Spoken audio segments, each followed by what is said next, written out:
In this video, I will show you how to prepare for and make bust starts in your sweater project to provide extra fabric needed on the front if your sweater does not level front and back. And we make the bust starts using the short row technique.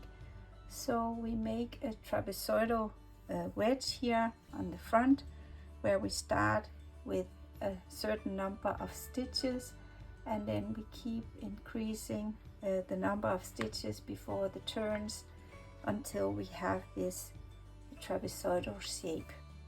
But I will show you all about it and how to do it, so let's move on. I have now worked the number of rows to reach the fullest part of the bust of the recipient of this sweater. So I will now go back to the pattern and consult the decision tree to see what to do. The first question here is, have you reached the fullest part of your bust? Yes, check. Does the front and the back level horizontally? No. Then I go out here, then add bust starts and go to section 12.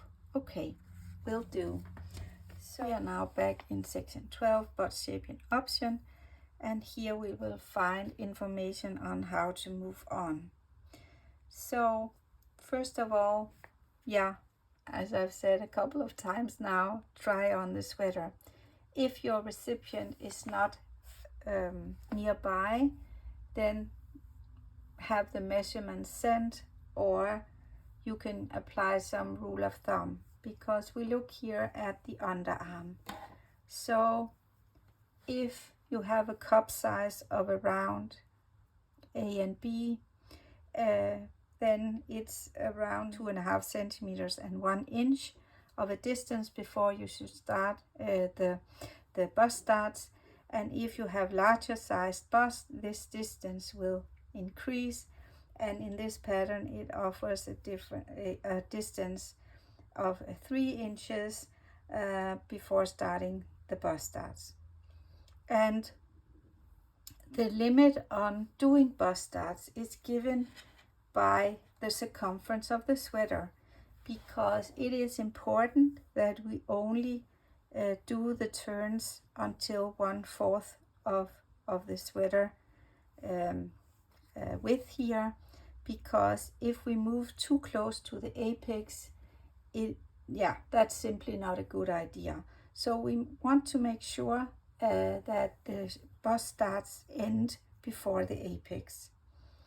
And the way we do it, or the way I've calculated it here in the pattern, you can see that there is simply a limit of bust size to sizes. I'm sorry, but a size X small and small cannot add 3 inches in height to cover the bust here. And if you need this, please contact me and we will figure out how to do it. Otherwise, it is, I guess, very seldom that the small sizes need this much of a wedge. Okay, so have this sweater here, which is a project for my mother-in-law. She is a size X small, and let's play that she needed 2.5 centimeters, 1 inch of a length extra here on the sweater. Then we need 4 turns, that is, we need to place 4 markers, and this means we will get 8 rows extra. And here it tells us that the number of tree trunk stripes between the markers, the turns, should be 1, that is 4 stitches. So now we can place the markers, and typically when you have a bust size A or B or this size, you will not need it, but always try on your sweater. So the pattern tells us to place the first marker here at the underarm, closest to the center purl stitch. So that's what we will do. And we saw in the pattern that we needed 4 turns. So this is marker number 1, marker number 2, marker number 3, and number 4. They are together here, like this. And you may have noticed that I have prepared stitch markers in another color, and that's a tip of mine, so that while working the short rows and remove the markers once I have done this row, I can tell that I have done an equal amount of rounds in each side, because I can distinguish the colors. So that's just what I do to help me not make errors, because yeah, errors that might happen here, you don't place the markers right, or you skip one, you don't see it, and so on. So I always like to find my errors before I move too far in the project and I have to unravel. So here is the closest to the center pearl, and so on. So let me just place the last markers, and we can meet up when I'm ready to do the bust darts. Now all the stitch markers are in place, 4 on each side of different color. So let me just consult the pattern once again. Now we consult the lower part of section 12 here, and look at this figure showing or visualizing how to do the turns. So this is the center front of the sweater. So we work row 1 here to the first marker we find here. Then we go back on the wrong side to the second marker and turn, work on the right side to the next marker, turn, and on it goes. And actually when doing our project we do like this, because we start here at row 1 and we work, then we turn, we work, turn, work, turn, and so on. And you can see here on the drawing that when I need 4 turns, it will get me 8 rows corresponding to 1 inch and 2.5 centimeters. So let's get started with the actual short rows. And if you haven't done short rows before, there are many ways of doing it. I use the German short row technique, so that is what you will see me doing now. I worked until end of row here, but actually I need to go a step back because I have reached the distance I need, so I will go a step back here now to the first marker. So I'm here at the marker. So now I consult the pattern again, because it says here on the right side you turn when you have made the purl stitch.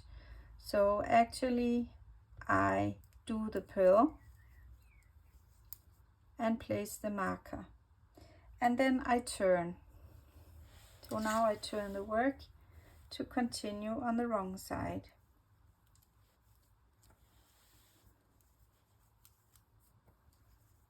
And now I have this yarn here in the back, so I put it in the front of the needle with my knitting technique.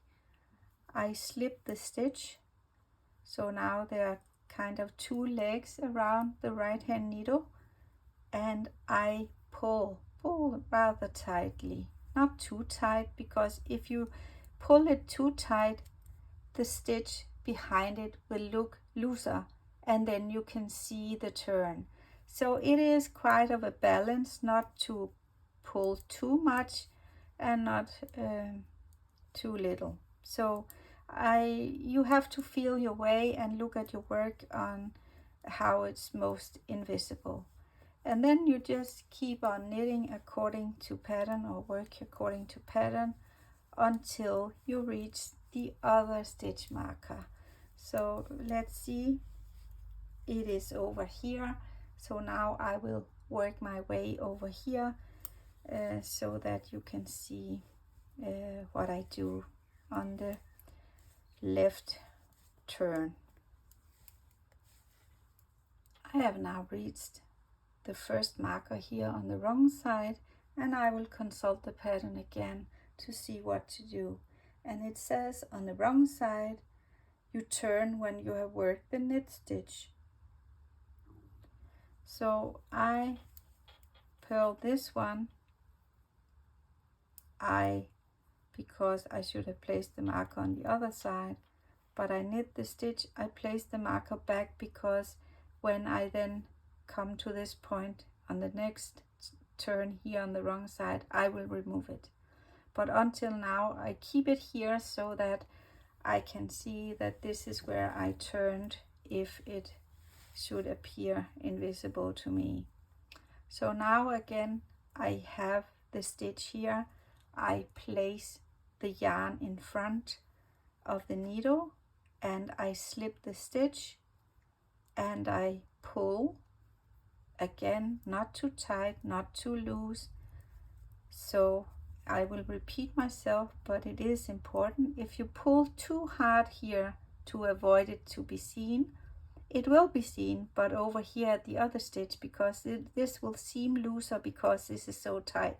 So it is really a balance. But then I have tried to do the balance here, and then I move on with the knit stitch and so on. And I keep repeating this process here now, but let's meet when I have to knit this wrapped stitch over here.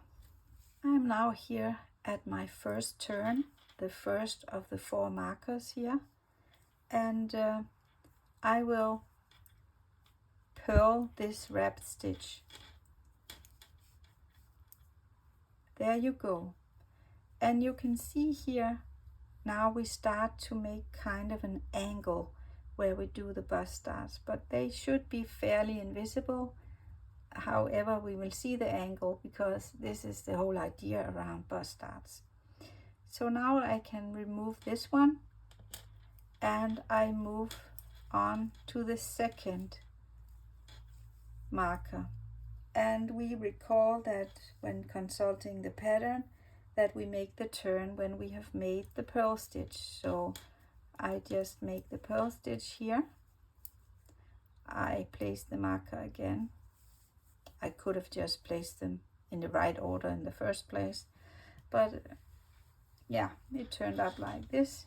Now I turn the work and I will just do the same thing again. I hold the yarn in front of my work here, and you will see the 2 legs to be formed here. I slip the stitch. Actually, it's these 2 legs. So now I have the legs, not too tight, not too loose, and I continue on the back. And this is how I do it until I have done all markers and I am here at the center of the underarm on both sides. Let us meet up and I will show you how it looks when done. I will now show you the result, however, on another sweater, because actually I cheated a bit.